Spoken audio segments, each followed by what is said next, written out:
আমি ঢাকসুর বিবি প্রার্থী আবু তৈব হাবিলদার। 2009 সাল থেকে ঢাকা বিশ্ববিদ্যালয়ে ঢুকতে পারিনি।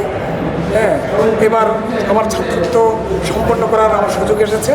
এর মধ্যে ছাত্রদের জন্য, জনগণের জন্য কাজ করার বৃহত্তর সুযোগকে আমি কাজে লাগাতে চাই।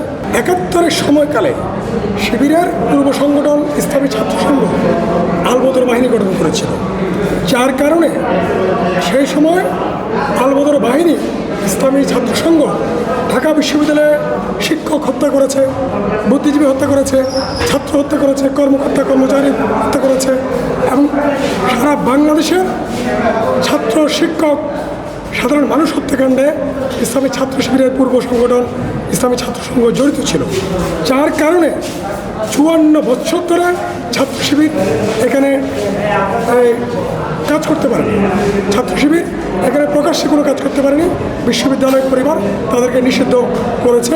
ছাত্র শিবির এবং ইসলামী ছাত্র সমাজ, জাতীয় পার্টি ছাত্র সমাজ, এই দুটো সংগঠন।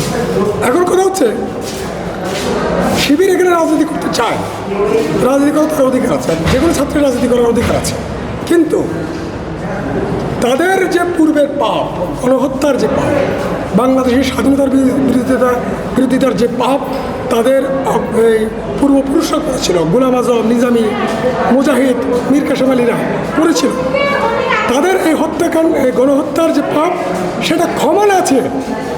শিবির এখানে কীভাবে ইলেকশন করে সেটা আমার মাথায় ধরে। শিবির এখানে গণহত্যার জন্য ক্ষমা চেয়ে যদি তারা ইলেকশন করত তাহলে ঢাকা বিশ্ববিদ্যালয়ের পরিবারের অনেকে হয়তো সন্তুষ্ট থাকতো, কিন্তু গণহত্যার জন্য ক্ষমা না চেয়ে ইলেকশন করাটা ঢাকা বিশ্ববিদ্যালয়ের জন্য, বাংলাদেশের টোটাল রাজনীতির জন্য বিপজ্জনক।